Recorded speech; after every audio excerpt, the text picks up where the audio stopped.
Pada asalnya, ia diciptakan untuk memudahkan kehidupan.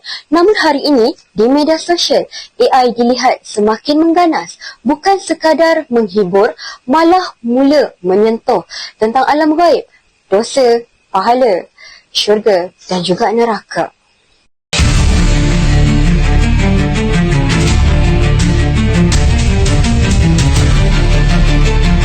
Bila hiburan mendahului akal dan teknologi bergerak lebih laju daripada ilmu, persoalannya, di manakah kedudukan akidah manusia? Saya, Ada, selaku hos anda pada hari ini, akan membawa anda menelusuri tentang isu akidah di media sosial. AI semakin mengganas. AI atau Artificial Intelligence merupakan sistem ciptaan manusia yang direka untuk meniru keupayaan berfikir dan membuat keputusan.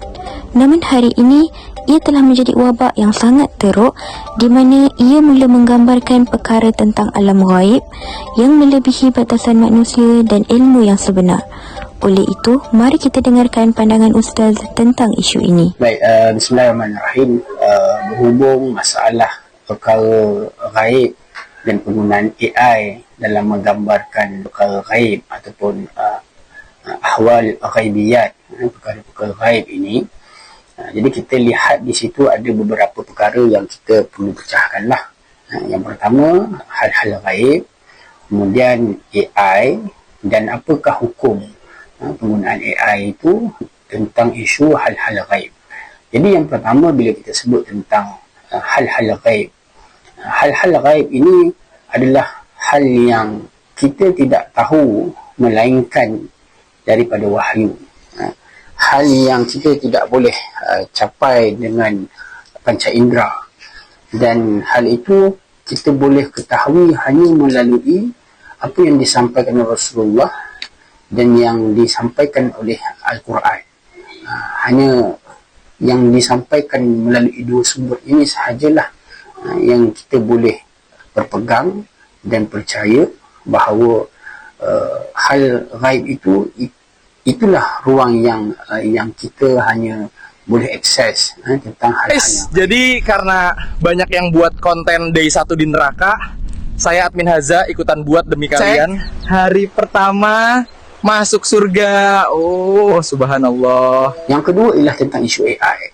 Jadi penggunaan AI ataupun digital multimedia sekarang ini, dia adalah satu alat. Dia adalah wasilah ataupun alat. Jadi alat ini dalam kaedah hukumnya al-wasail laha ahkamul maqasid. Jadi wasilah itu ataupun alat ini, ia bergantung hukumnya ke atas maqasid, itu tujuan. Jadi kalaulah tujuannya itu baik, jadi wasilah itu juga perlu baik.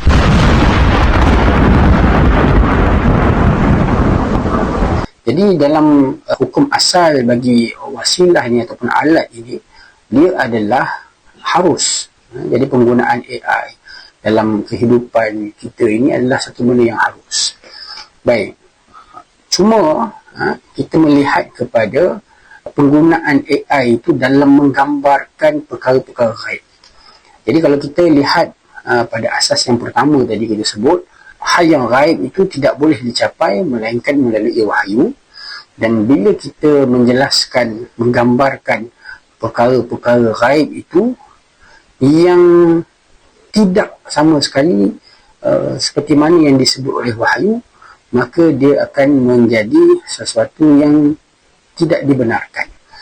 Sebab dia akan, satu, kalau kita lihat hadis Rasulullah tentang siapa yang berbicara tentang Nabi tetapi tidak benar, berbohong atas nama Nabi, maka dia menempah tempatnya di dalam neraka.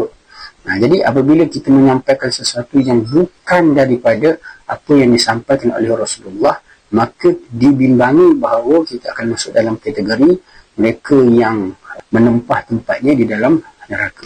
Jadi bila kita bagi gambaran tentang alam ghaib, yang sudah pastinya kita tidak tahu apakah benar begitu ataupun sekadar gambaran kita.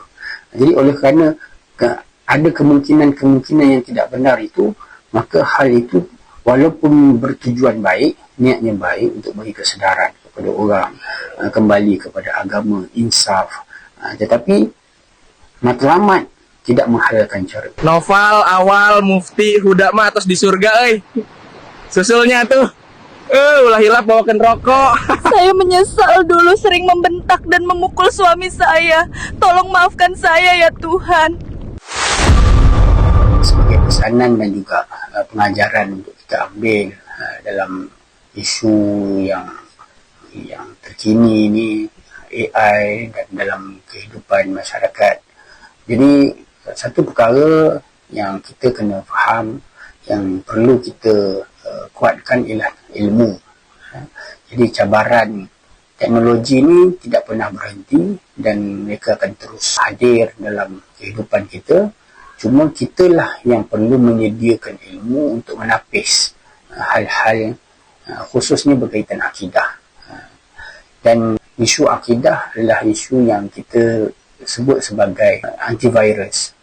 Akidah itu sebagai antivirus. Akidah sebagai antivirus yang menapis virus-virus yang melanggar kehidupan kita.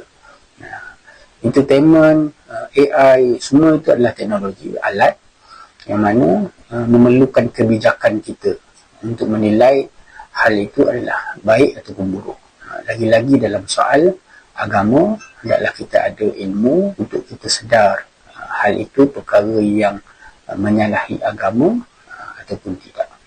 Jadi perlu ditekankan ilmu lah dalam kehidupan, khususnya era pasca moden ini. Wallahu a'lam. Dapatlah kita simpulkan bahawa AI ini tidaklah jahat, tetapi manusia yang merosakkannya.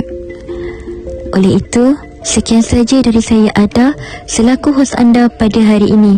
Kita jumpa di lain masa. Assalamualaikum warahmatullahi wabarakatuh.